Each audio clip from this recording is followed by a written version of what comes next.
Tego się kompletnie nie spodziewałam. Słyszałem wyraźnie, jak przed związaniem ludzi upiór pytał o smocze jajo.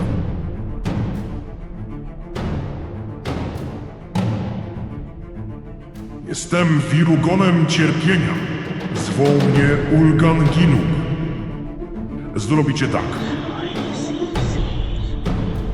Piśnij tylko słówko, a twój towarzysz straci zaraz głowę.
Aldrosie, synu mój, nie pytaj mnie, czy to sen, czy nie. Wyprzedzę twoje pytanie i odpowiem, że tak, to jest sen. Wiem, że planujecie udać się na wyspę Kedrus. Słusznie twierdzicie, że należy zbadać to miejsce, ale w takim stanie, w jakim obecnie się znajdujecie, poniesiecie klęskę. Nie macie szans. Wyspa roi się od snaglaków. Raz ich spotkałeś i wiesz, jacy są silni. Poza tym w ostatecznej bitwie z Mognorem też przegracie, walcząc w taki sposób. Nie martw się. Mnie także zależy na pokonaniu wroga. Za chwilę otrzymasz wspomnienie wszystkich technik walki elfów, gdy ci walczyli z Mognorem. Przekażesz tę wiedzę ich potomkom. W moich czasach elfowie walczyli znacznie lepiej. Teraz potrzebuję dobrego nauczyciela. Wiem, że ci się uda. Liczę na ciebie.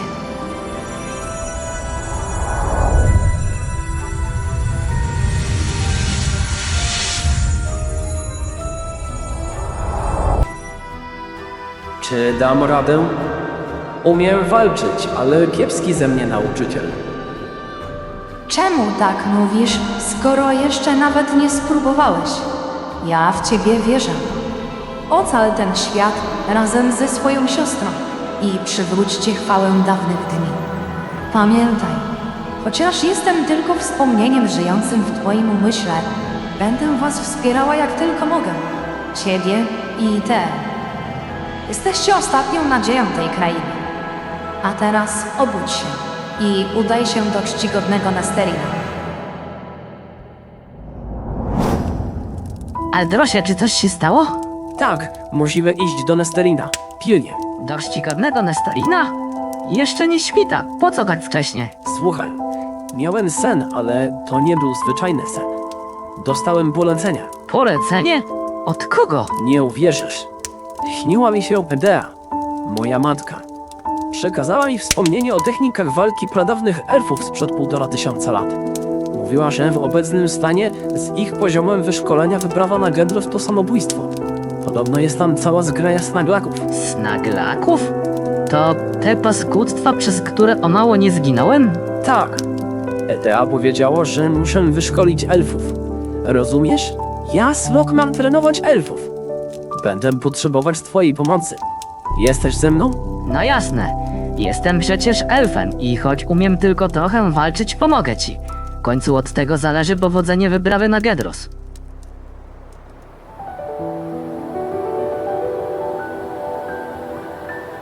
Hej, no, widzę, że dzisiaj to jesteście niczym ranne ptaszki.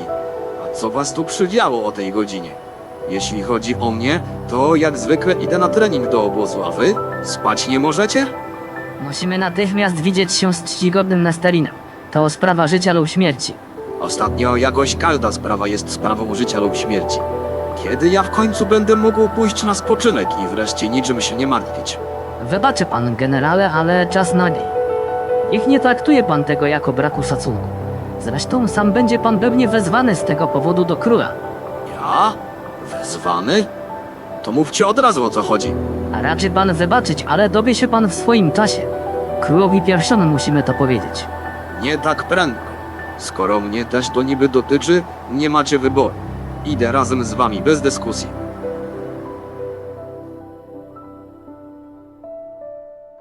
Dzień dobry, moi przyjaciele. Nie będę pytać, co znów was sprowadza, bo skoro tak wcześnie mnie odwiedziliście, musi być ku temu ważny powód. Aldrosie, powiedz o swoim śnie. Ach tak, więc już mówię. Może się to wydawać dziwne i niewiarygodne, co za chwilę ode mnie usłyszysz, panie, ale nie mogłem tego puścić w niepamięć. Tej nocy miałem wizję. Widziałem Edeę, która przeniosła mnie w czasie do okresu, gdy Mognor 1500 lat temu siał zniszczenie i śmierć, wybijając prawie wszystkie smoki. Mówiła, że nasza wyprawa na Gedros i nie tylko ona skazana jest na klęskę, a przynajmniej przy obecnym poziomie wyszkolenia armii. Co masz na myśli, Aldrosie? Bo widzisz, panie, kiedyś elfowie znali niesamowite techniki walki mieczem i łukiem, co widziałem na własne oczy we śnie. Bez urazy, ale to, co prezentuje obecnie armia elfów, to zaledwie ułamek tego, co niegdyś potrafili. Widząc te wspaniałe umiejętności waszych przodków, nabrałem przekonania, że gdyby wykorzystali je twoi żołnierze w walce z Sarenasem, straty byłyby zdecydowanie mniejsze. Techniki walki powiadasz. Ciekawe, przyznaję. Ale kto mógłby przekazać tę wiedzę moim ludziom? Niby ja, ale Lunis mi także w tym pomoże. Zainteresowałem się tym, wiesz? Żyję od 600 lat, ale nie sądziłem, że moi przodkowie byli znacznie lepiej wyszkoleni. Może dlatego, że pamięć o tym nie przetrwała. Nie śmiałbym cię urazić, panie. Zależy mi tylko na tym, byśmy nie przegrali na Gedrosie i aby straty były minimalne. Mówiłeś, że w obecnym stanie nie mamy szans. Co takiego tam jest, że Edea kazała ci wykonać takie zadanie? Orków przecież wystrzelamy jak kaczki. Snaglakowie. I to podobno cała zgraja. Cholera. W myślach modliłem się, żeby tych łajs tam nie było, ale mimo to informacja ta jest niezwykle cenna. Wiecie, co to w obecnej sytuacji oznacza? Jesteśmy zmuszeni prosić was o pomoc. Bez smoka nie damy rady pokonać snaglaków. Nieważne, ilu by nas nie było, oni są za silni. Wahałem się długo, czy aby na pewno wyzwać was na tę misję. Po tym, co mi jednak powiedziałeś, Aldrosie, nie mam wyjścia. Snaglaków może pokonać jedynie medalion Arzima, zdejmując z nich zaklęcie maskujące. My także nie damy im rady. Ale zwiększycie nasze szanse. Panie, kiedy planujesz wypłynięcie? Nie wcześniej niż za tydzień. Liczę, że nasz przyjaciel Borin właśnie do tego czasu wyśle do nas swoją flotę. Wtedy razem wypłyniemy. Oczywiście nie powinno być to dla ciebie zaskoczeniem, generale, że to ty będziesz dowodzić tą operacją. Jestem zaszczycony, że masz do mnie takie zaufanie. Nie zawiodę cię, panie. Od razu mówię ci, że choć bardzo ważne jest ustalenie, co się na tej wyspie wyprawia, ważniejsze jest, aby Aldrosowi nic się nie stało. Jeśli wyczujecie jakiekolwiek zagrożenie, które może mieć wpływ na bezpieczeństwo smoka, wykonajcie natychmiastowy odwrót. Tak jest, panie. Bez obaw, czcigodny Nesterinie. Nie tylko żołnierze będą uczyć się nowych technik walki. Ja również do nich dołączę. Nie pozwolę, by cokolwiek złego stało się Aldrosowi. Stałeś się bardzo odważny, przyjacielu. Czego się nie spodziewałem, ale w co mocno wierzyłem. Może to zasługa smoczego daru, który ci przekazałem? Mężne serce przyda się na wojnie. Walka i heroizm w obronie przyjaciół i wszystkiego, co na tej ziemi nam drogie, zawsze będą w cenie. Będziemy czujni. Tym razem nie zaskoczą nas jak w bitwie o Narent. Po tym, co zobaczyłem we śnie i co przekażę wszystkim, będziemy na zupełnie innym poziomie niż przedtem. Mimo to zachowajmy rozwagę. Słusznie powiedziałeś, Aldrosie. Rozumiem zatem, że wy obaj też wyruszacie. Nie widzimy powodu do sprzeciwu wobec twojej prośby, panie, ale kto obroni Narent, jeśli nas tutaj nie będzie? Spodziewałem się tego pytania z waszej strony i już spieszę z odpowiedzią. Razem z flotą Borin przyszedł na wsparcie. Z tego co pamiętam, jakieś 5000 zbrojnych. Razem z elfickimi oddziałami broniącymi miasta, czyli mniej więcej 6, może 7000, będziemy mieli wystarczające siły, by odeprzeć ewentualny szturm. Sądzę jednak, że zbrojimy się tu niepotrzebnie. Niepotrzebnie? Co masz na myśli, czcigodny Nesterinie? Wróg z pewnością już wie, że Arsing i Terra wyruszyli na wschód. Obawiam się, że czeka ich tam niejedna walka. Oni staną się zapewne głównym jego celem. Nie my. Pamiętajcie jednak, że celem Modnora jest co prawda zniszczenie ludzi, elfów i krasnoludów, ale przede wszystkim chodzi mu o zgładzenie każdego żyjącego smoka, więc Arsing i Terra są, jakby to powiedzieć, na ostrzu noża. Szlak. A możemy coś zrobić, aby jego szpiedzy skupili się na nas? Na przykład przypuścić atak na Deral? Niestety raczej nie. Nie sądzę, żeby chwycili przynętę. Poza tym mamy za mało ludzi. Dopiero gdy przybędzie tutaj Hemir, uderzymy na twierdzę. Dlatego postanowiliśmy popłynąć na Gedros. Prawdopodobnie Deral nie jest najważniejszym miejscem dla Mogdora. Tam przesiaduje tylko Galdar, będący obecnie jego marionetką i zarządzający misjami szpiegów. Ten desant to nasza jedyna szansa.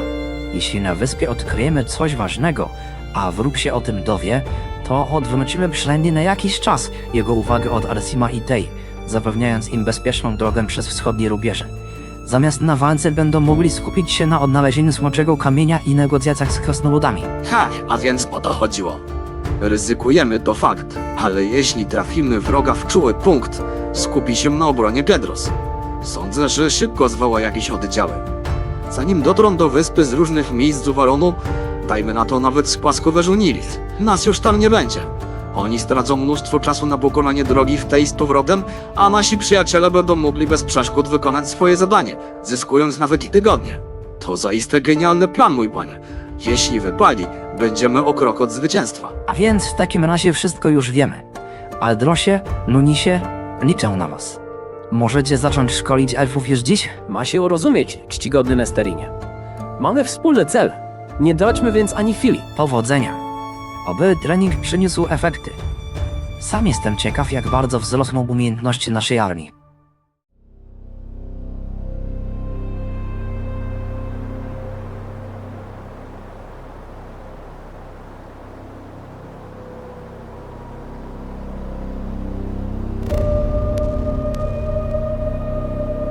Teo, gdzie jesteś?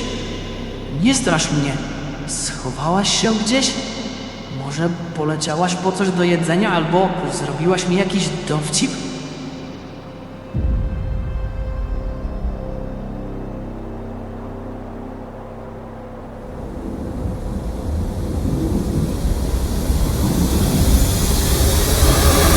Zapłacicie mi za to.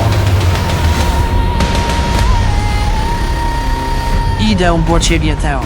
Trzymaj się. Te ścierwa nie mają pojęcia, z kim zadarły. Właśnie podpisały na siebie wyrok śmierci.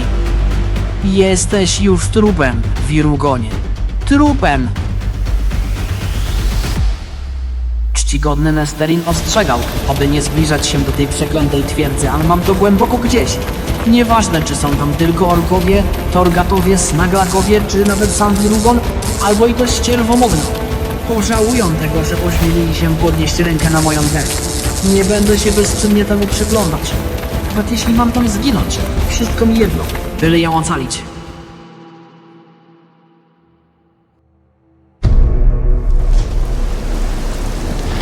Wytrzymaj jeszcze chwilę. Już pędzę. Proszę, proszę! Kogo my tu mamy? Czekaliśmy na ciebie. Nie krępuj się. Wejdź i... Nie będę wchodzić w dyskusję z takimi nędznymi, bezrozumnymi płotkami. Kogo nazywasz płotką? Ty, małej... Jestem tu, Teo. Nie potrafię wyczuć twojej obecności, ale wierzę, że nie stała ci się żadna krzywda. To zapewne Wirugon używa jakichś brudnych sztuczek. Teo, słyszysz mnie? Przepraszam. To moja wina. Nie potrafiłem się przeciwstawić jego mocy. Przeze mnie wszystko przepadnie. Nie obwiniaj się. Wirugoni to nie byle kto. Jak mógłbyś tego dokonać, skoro jeden z nich pojedynczym ruchem zmiótł pół oddziału elfów? A co z Arsimem? Czemu go tu nie ma? Zabili go? Tylko nie to. Nie wiem, co knuje ten drań, ale z jakiegoś powodu Arsima zostawili całego i zdrowego w miejscu, z którego mnie uprowadzili. Co się stało z mieszkańcami Igeris? Przecież z tego co wiem, zostali uwięzieni razem z tobą. Orkowie na rozkaz Wirugona wymordowali wszystkich, którzy jeszcze żyli i wywlekli ich ciała na zewnętrzny dziedziniec.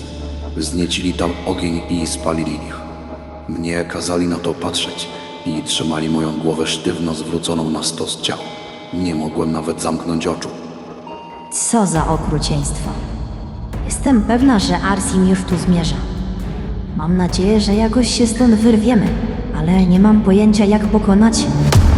To na nic. Nie zdołasz nikogo wezwać. Nie masz szans. Wkrótce dołączysz do tych wieśniaków, a mój pan Mognor wynagrodzi mnie za to sowicie. Zanim jednak zginiesz, wyjaśnię ci, dlaczego was rozdzielił. Jestem Wirugonem cierpienia. Zrobiłem to, bo rozkoszuję się cierpieniem innych.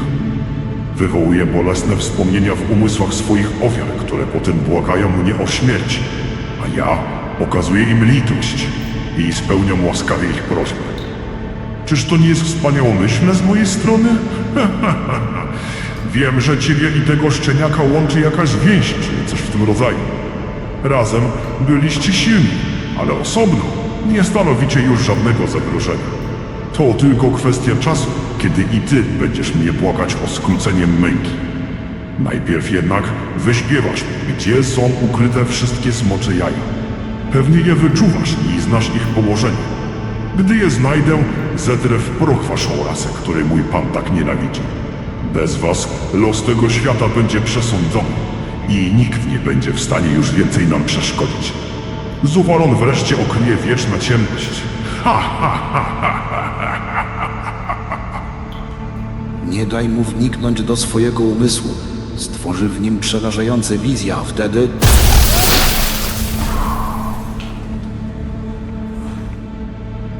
Dziękuję. Ja zasłużyłem na taką marną śmierć, ale ty musisz ocalić ten świat. Musisz żyć. No, skoro ten stary idiota już nie żyje, mogę się rozkoszować zadawaniem bólu w twoim umyśle. Nun, zastanówmy się, jaką wizję by tu przywołać. Już wiem!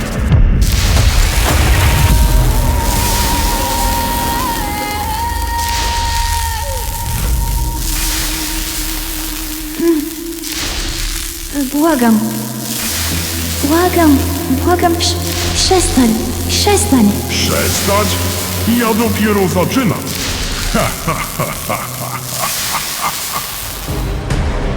A ja to zakończę. Łapska precz od mojego smoka, ścierwo. Arsimie, uciekaj stąd! Nie zdołasz go pokonać, on jest zbyt potężny. Radziłbym ci jej posłuchać, Bachorze. Chociaż i tak nie zdołasz mi się wymknąć, skoro twoja głupota przywiodła cię prosto w moją pułapkę. Dostarczysz mi jednak trochę zabawy, skoro przylazłeś. Potwornie się tu nudziłem, ale los bywa czasem zbyt łaskawy. Spróbuj ją tylko skrzywdzić, a przysięgam, że cię zabiję. Ha! Ty chcesz zabić mnie? Zabawne. Chyba czegoś nie rozumiesz. Arsimie! Naiwny dzieciaku. Nikt nie może się ze mną równać. Okażę ci litość i pozwolę żyć kilka chwil dłużej. W tym czasie pozbawię życia twojego smoka, a ty będziesz na to musiał patrzeć. Teo! Nie! Przepraszam, Arsimie.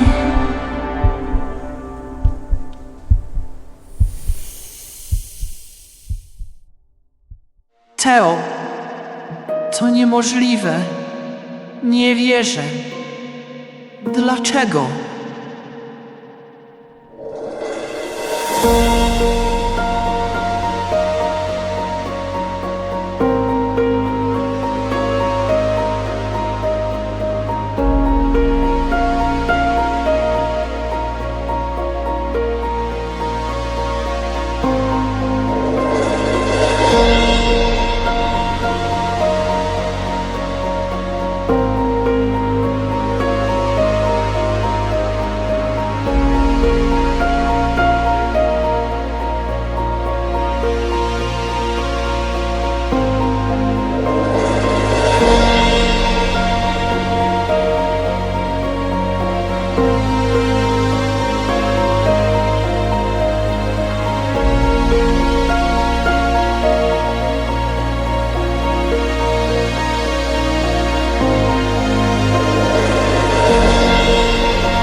Bajeczka się skończyła.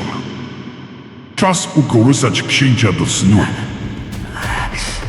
Zabiłeś moją Zabiłeś moją jedyną przyszłość. Nie wybaczę ci. Nie wybaczę. Teraz ty szykuj się na śmierć i nie licz na moją łaskę. Nikt cię przede mną nie ocali. Nie rozśmieszaj mnie. Obaj wiemy, jak to się skończy. Ledwie trzymasz się na nogach. Możesz zawsze spróbować szczęścia. Na co więc czekasz? Pokaż mi, co potrafisz. Gin, głupcze!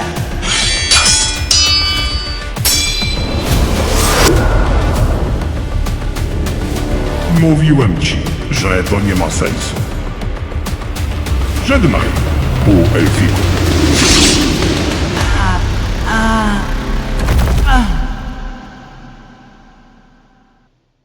Niebawem znów się spotkamy, Teo.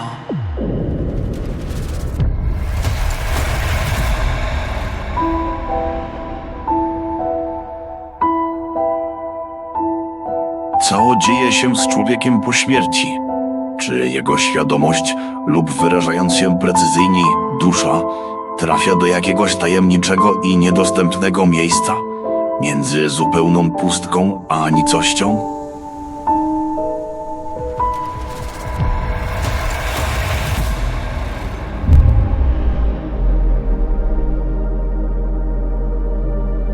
A więc nie żyję. To pewnie wrota do zaświatów. Chyba że to się dzieje tylko w mojej głowie. Jeśli to tam trafiłaś, Teo, przyjdź tu po mnie i zabierz mnie ze sobą. Weź znów pod swoje skrzydła. Czekam.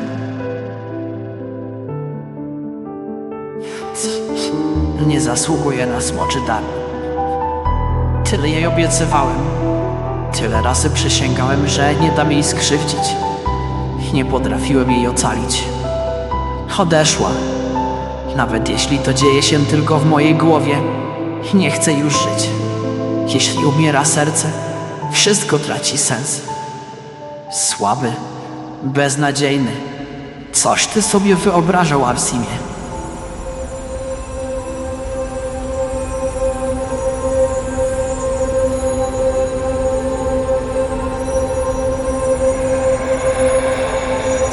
Co się dzieje?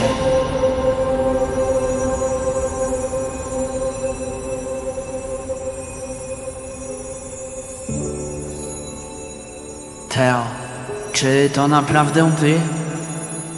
Pozwól mi przyjść do siebie. Arsimie, nie czas teraz na łzy. Wstań i idź dalej. Nie poddawaj się. Przed tobą wciąż długa droga. Jest jeszcze tyle do zrobienia. Kim ty jesteś? Jestem Edea. To niemożliwe. Przecież zginęłaś z ręki tego potwora. Nie doceniasz więzi, jaka łączy ciebie i tę. Dzięki niej smocza magia przyprowadziła cię do tego miejsca. A jakie to ma teraz znaczenie? Po co mam iść dalej? Po co w ogóle wstawać? To koniec. Tea nie żyje. To moja wina. Zostawcie mnie w spokoju i dajcie mi umrzeć w samotności, bo już tylko to mi pozostało. Jeśli chcesz powiedzieć, że wy, czcigodni smoczy mędrcy, mnie ocaliliście, to nawet wam za to nie podziękuję. Nie zrozumcie mnie źle, ale to ją powinniście uratować, nie mnie. Ja na to nie zasługuję. Jestem nikim.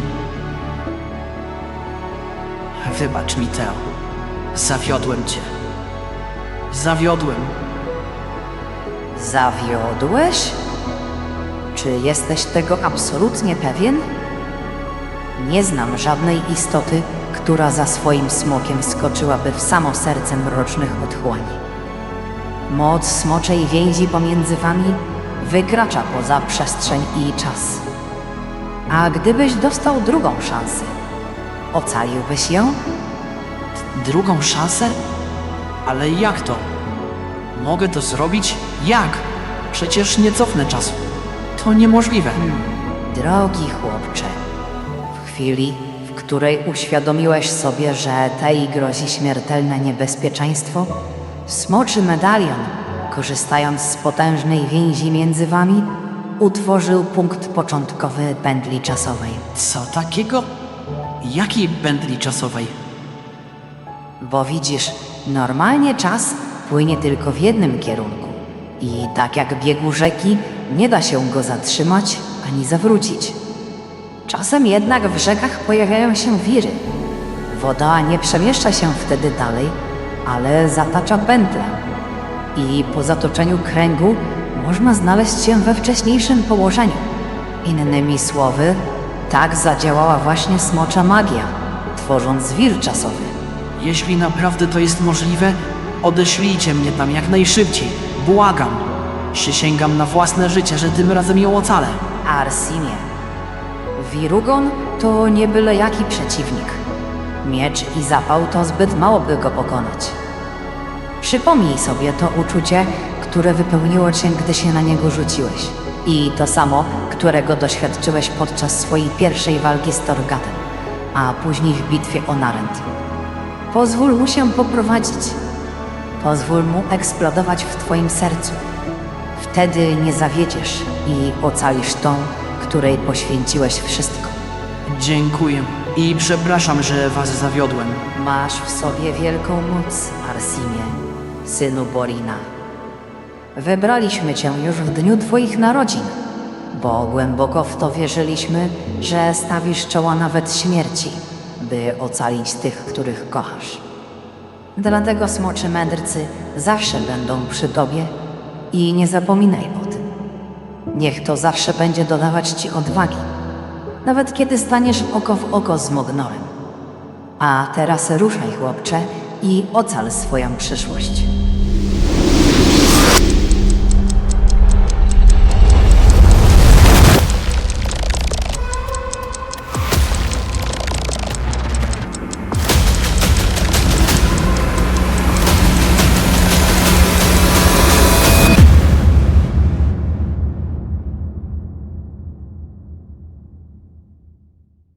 Smoczy mędrcy nigdy nie przestaną mnie zaskakiwać.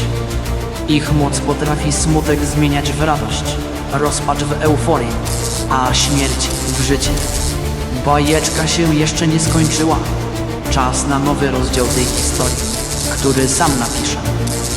Teo, przysięgam, uratujecie.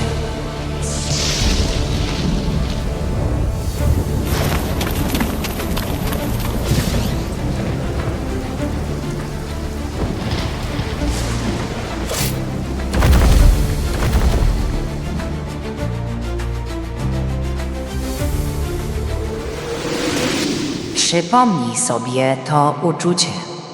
To uczucie. Uczucie.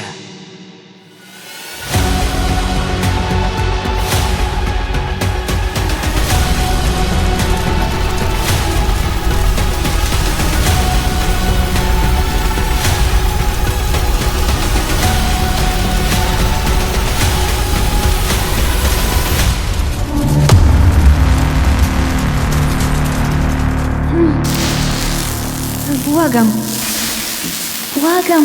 Błagam, przestań. Przestać? Ja dopiero zaczynam.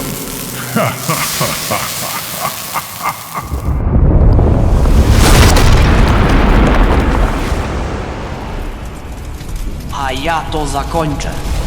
Łapska blecz od mojego smoka, ścierwo. Arsimie, uciekaj stąd. Nie zdołasz go pokonać. On jest zbyt potężny. Radziłbym ci jej posłuchać, Bachorze. Chociaż i tak nie zdołasz mi się wymknąć, skoro twoja głupota przywiodła cię prosto w moją pułapkę. Dostarczysz mi jednak trochę zabawy, skoro przylazłeś. Potwornie się tu nudziłem, ale los bywa czasem zbyt łaskawy. Uciekać? Po co? Przyszedłem cię zabić i ani myślem tchórzyć.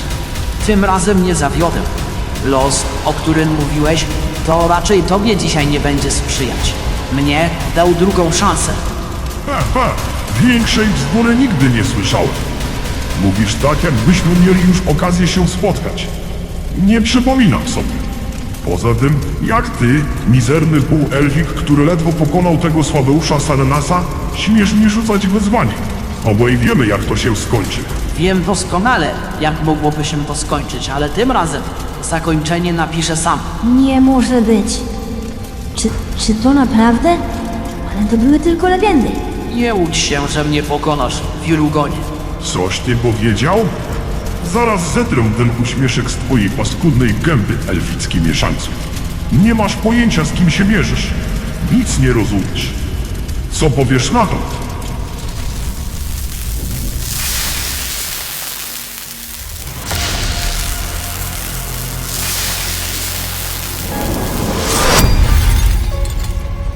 To ty nic nie rozumiesz, śmierdząca łachudro w obskurnym fraku. I co? Łebedyna zabolała, gdy zderzyłeś się z tą ścianą, co? Gdzie się podziała ta pewność siebie? Gdzie ta siła? Co z legendarnym postrachem sianym przez Wirugona?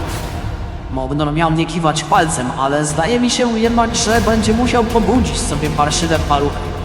Czyżbym okazał się dla ciebie za silny? Co takiego? Nie widziałeś mojej pełnej mocy. Jeśli myślałeś, że umiem tylko wnikać w umysły, to przykro mi, ale pomyliłeś się. O proszę, drugie ostrze. I to jakieś czarnoksięskie. Sprytnie. Mocy? Radzę ci użyć jej teraz, bo będziesz jej za chwilę rozpaczliwie potrzebować. Głupcze, nie ma na świecie takiej siły, która będzie w stanie rozerwać moją więź z Teo. Nieważne ile byś nie próbował, zawsze poniesiesz klęskę. Twój plan nie wypalił. Przegrałeś. Czyżby? Popełniłeś błąd, chłopcze, stając mi na drodze.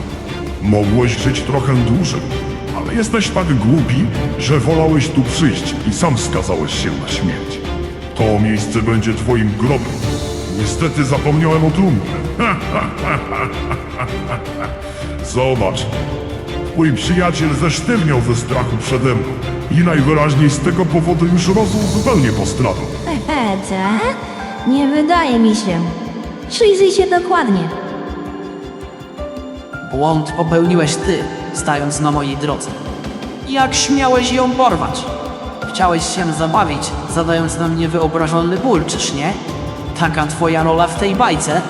Częściowo ci się to udało, ale co do mnie, to mnie tylko tym rozgniewałeś i nie daruję ci.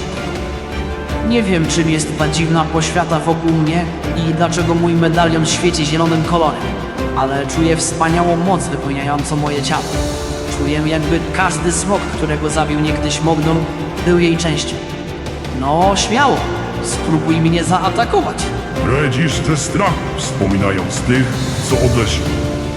Jakie to żałosne. Skoro nalegasz, proszę bardzo. Ale nie mów mi później, że cię nie ostrzegałem. Jakby to teraz ująć? Bajka się skończyła. Czas spać. Ale przecież to moja kwestia. Skąd ją znasz? To jakieś sztuczki? Moc smoczej więzi wykracza poza przestrzeń i czas. Co to wszystko ma znaczyć? Dlaczego on wypowiada się w taki sposób? Nic z tego nie rozumiem.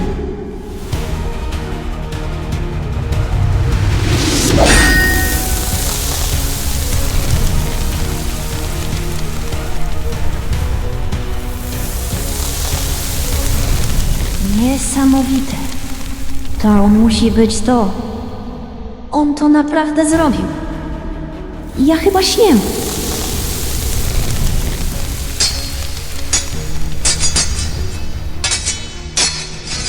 Nie, atakujesz czy się bawisz?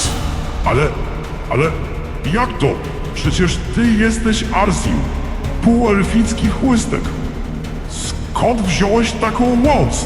Mówiłem, że nie wiem. Nie mam jednak czasu na pogawędki. A teraz... Teraz moja kolej.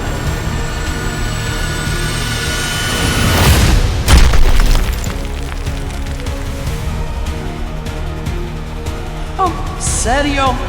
Widzę, że niczego się nie nauczyłeś. Używasz wciąż tej samej nudnej sztuczki z bransoletkami. Rozczarowałeś mnie. Spodziewałem się dłuższej i bardziej zaciętej walki, ale jednak widać nie taki straszny wirugon, jakim go malują. Ostrzegano mnie przed tym miejscem, ale najwyraźniej miałem bać się zwykłego błazna, mocnego tylko w gębie.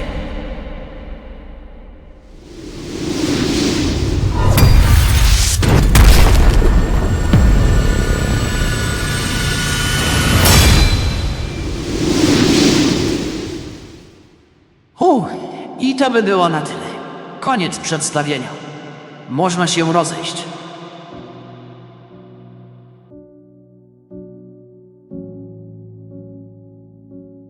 Arsimie, to było wspaniałe. Stałeś się nim. Nie mogę w to uwierzyć. Dziękuję ci, Edeo, za tę drugą szansę. Widzisz, tym razem nie zawiodłem. Zaraz. Edeo? Drugą szansę? O czym ty mówisz, Arsimie? Zaraz wszystko wyjaśnię, ale najpierw... Czego ty szukasz w tej torbie? Ostil. Gdzie ja je mam? Ostil. Wszystko w porządku. Ocaliłeś mnie. Nie pamiętasz, że to czyny, a nie zioła leczą smoki? Nie miałam cienia wątpliwości, że tu przybędziesz, ale nie spodziewałam się, że zdołasz tego dokonać. Stałeś się legendarnym Guardiusem. Czym? Osobą, która otrzymując dar smoczej więzi, jak ja ci przekazałam, posiadła moc wszystkich smoków, by bronić słusznej sprawy. Do tej pory słyszałam to tylko w opowieściach ojca. Ja nie wiem właściwie, co się stało. Jak ja to zrobiłem?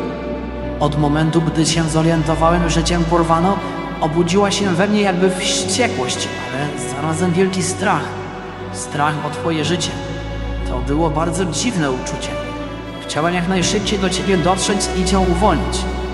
Od tamtej chwili poczułem w sobie wielkie pokłady siły, która nie wiadomo skąd się wzięła. Nigdy wcześniej nie dałbym rady biec tak szybko i tak długo. Miałem wrażenie, że się nie męczę, a ktoś niesie mnie do ciebie na skrzydłach. Trudno to w ogóle ubrać w odpowiednie słowa. Jestem z ciebie taka dumna. Wiedziałam, że jesteś kimś wyjątkowym, ale nie sądziłam, że aż tak. Ojciec nieraz mi mówił, że podobno kiedyś widziano Guardiusa, ale tylko raz. Aby nim zostać, nie wystarczy nieskazitelnie czyste serce i troska o innych. Musi być spełniony jeszcze jeden warunek. Widzę, że ty go spełniłeś, co niezwykle mi schlebia. Co takiego jeszcze w sobie mam, że udało mi się tego dokonać?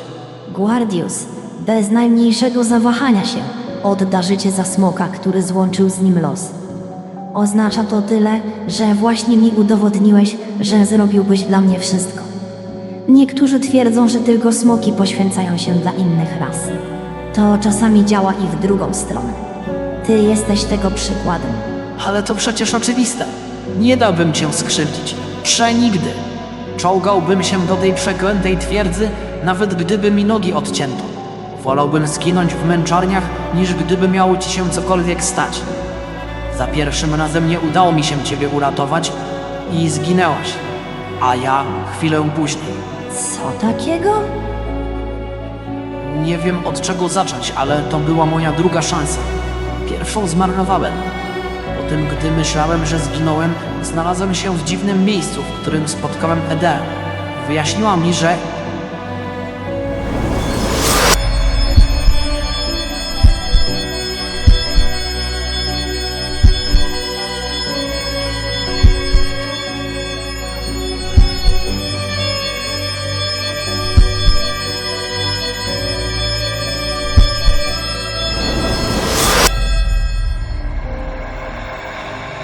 Arsimie, przebyłeś nawet czas, by mnie uratować.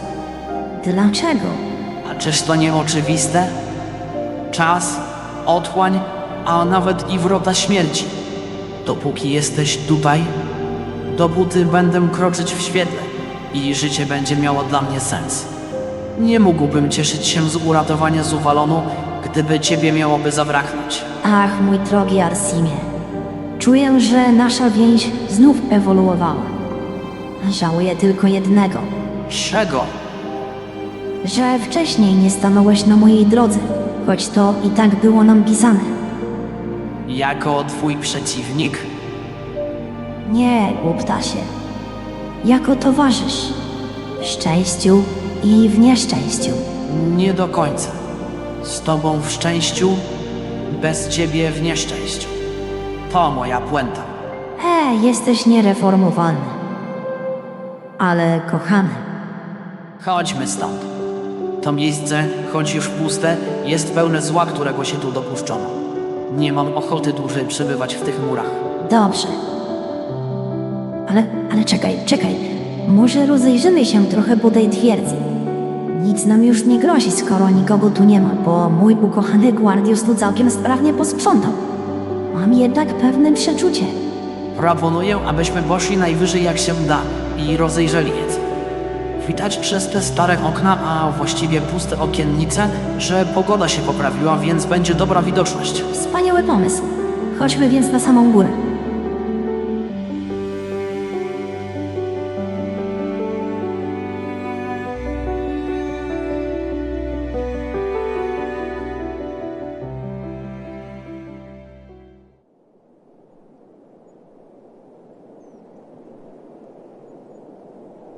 Dziwne. Te drzwi wyglądają tak, jakby ktoś coś chciał tu ukryć. Żadne inne, które mijaliśmy, nie miały kłódki. Instynkt podpowiada mi, że za nimi znajdziemy coś przydatnego.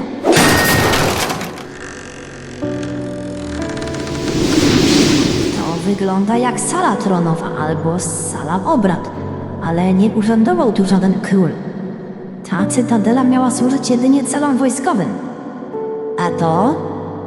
Co to jest? Jak to otworzymy? Nie ma dziurki od klucza, a jedyne co tu jest, to miejsce na jakiś artefakt. Pokaż mi ten czterowiersz, który spisaliśmy u Willa. Chyba już w końcu wiem, o co tu chodzi. Pośród mórz strachu, nienawiści, cierpienia, krwawiące serce kroczyć tam będzie.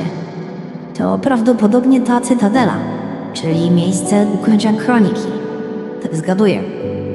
Krwawiące serce to w sumie już teraz też łatwe, a więc ty biegnący mi z pomocą, z obawą o moje życie.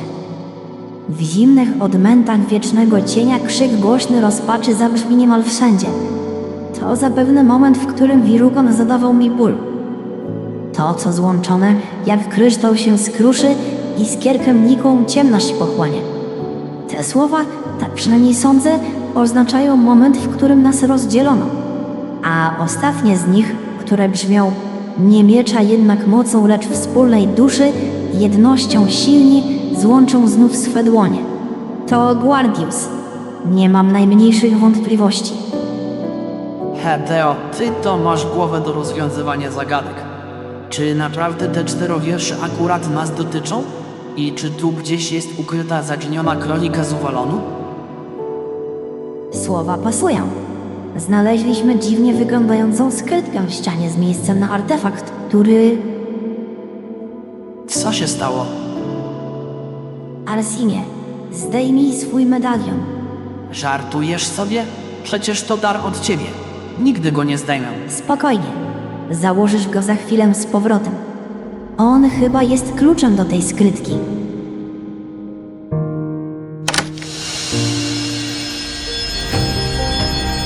Do 100 piorunów.